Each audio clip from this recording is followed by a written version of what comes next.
যেভাবে বিসিবিকে যেভাবে এই এখন আর বাংলাদেশ ক্রিকেট বোর্ড এটা নাই, এটা হয়ে গেছে হচ্ছে বাপের দোয়া ক্রিকেট বোর্ডে পরিণত হয়েছে, যেভাবে দখল করা হয়েছে বাপের দোয়া cricket board. Bangladesh cricket control বোর্ডের ইন্টারিম গভর্নমেন্টের সময় তৎকালীন ক্রীড়া উপদেষ্টা ক্ষমতার প্রয়োগ করে সারা বাংলাদেশে জেলা কমিটিগুলোকে প্রভাবিত করে সেভাবে নিয়ে আসে।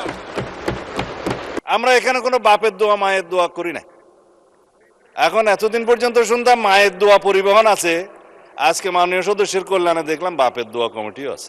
এখন কিসের মধ্যে কি পান্থাবাতে গিয়ে যাই হোক, মাননীয় স্পিকার, আমাদের উত্থাপন করার বিষয়টা হচ্ছে জুলাই গণঅভ্যুত্থানে অংশগ্রহণকারীদের সুরক্ষা দেওয়ার জন্য, সাংবিধানিক এবং আইনি সুরক্ষা দেওয়ার জন্য। সেটা জাতীয় দাবিতে পরিণত হয়েছে, জুলাই যোদ্ধাদের দাবি ছিল। তার প্রেক্ষিতে জুলাই জাতীয় সনদ স্বাক্ষরিত হয়েছে, তার মধ্যে অঙ্গীকারনামার একটা দফা ছিল এবং সেই দফাটা পরবর্তীকালে যেদিন সই করব সেদিনও একটা আন্দোলনের প্রেক্ষিতে আমরা অনুরোধ করে কমিশনকে অ্যামেন্ডমেন্ট আনিয়েছিলাম তাদের দাবির প্রেক্ষিতে। তার মানে যারা জুলাই গণ অভ্যুত্থানে ছাত্র গণ অভ্যুত্থানে অংশগ্রহণ করেছিলেন তাদের উপরে তো হানাদার বাহিনীর মতো গণহত্যাকারী আওয়ামী লীগ এবং তাদের সন্ত্রাসী গোষ্ঠী এবং পেটুয়া বাহিনী নিপীড়ন চালিয়েছে, অত্যাচার চালিয়েছে, গণহত্যা চালিয়েছে। জনতার প্রতিরোধের মুখে তাদের মধ্যেও কেউ কেউ প্রাণ হারিয়েছে, এটা যুদ্ধের ময়দানে ফয়সালা হয়ে গেছে, আমরা বলেছি। সুতরাং তাদেরকে সাংবিধানিক এবং আইনি সুরক্ষা দেয়া দরকার। সেই প্রেক্ষিতে এই আইনটা, অধ্যাদেশটা ইন্টারিম গভর্নমেন্ট প্রণয়ন করে সবার মতামতের প্রেক্ষিতে।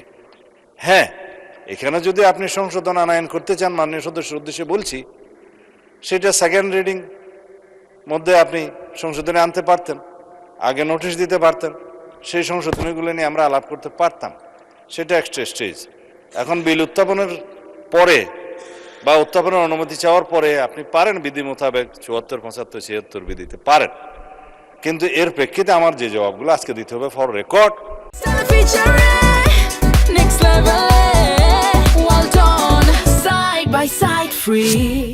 সেই জবাবগুলো আমার বলা উচিত, জবাব দেওয়া উচিত। এখানে ক্রিকেট কন্ট্রোল বোর্ড কিভাবে আসলো মাননীয় স্পিকার?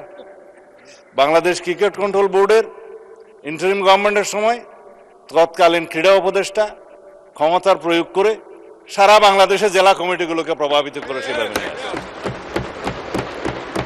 বাংলাদেশে যেগুলো রেজিস্টার্ড ক্লাব ছিল তাদের কাউন্সিলরদেরকে, হ্যাঁ, তাদেরকে প্রভাবিত করে সরকারি ক্ষমতা প্রয়োগ করে এবং হাইকোর্টে যে রিটটা দাখিল করা হয়েছিল সেটা হার্ড না করে পেন্ডিং রেখে, এখনো still it is pending with the chamber court I think, করে সর্বোচ্চ ক্ষমতা প্রয়োগ করে একতরফাভাবে ক্রিকেট বোর্ডের একটা বোর্ডিং করা। তার প্রেক্ষিতে বর্তমান গণতান্ত্রিক সরকার মাননীয় ক্রীড়ামন্ত্রীর নেতৃত্বে তিনি একটা ইনকোয়ারি বোর্ড করে দিলেন কি কি অনিয়ম হয়েছে না হয়েছে ফাইন্ড আউট করার জন্য। সেই তদন্ত কমিটি রিপোর্ট প্রদান করার পরে তারা ডিক্লেয়ার করলো এখানে যথেষ্ট অনিয়ম হয়েছে, আরো অনেক কথা আমি বলতে পারতাম, বলছি না।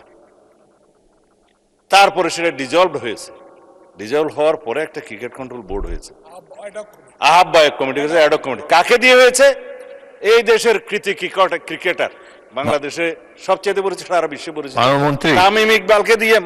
মাননীয় স্পিকার, আমি জানি আপনার সময় নষ্ট করছি, কিন্তু ফর রেকর্ড আপনি জুলাই অভ্যুত্থান সুরক্ষা এটার উপর বলেন। ক্রিকেট কন্ট্রোল বোর্ডের ক্রিকেট বোর্ডের অ্যাডক কমিটিটা করা হয়েছে। আমরা এখানে কোনো বাপের দোয়া মায়ের দোয়া করি না।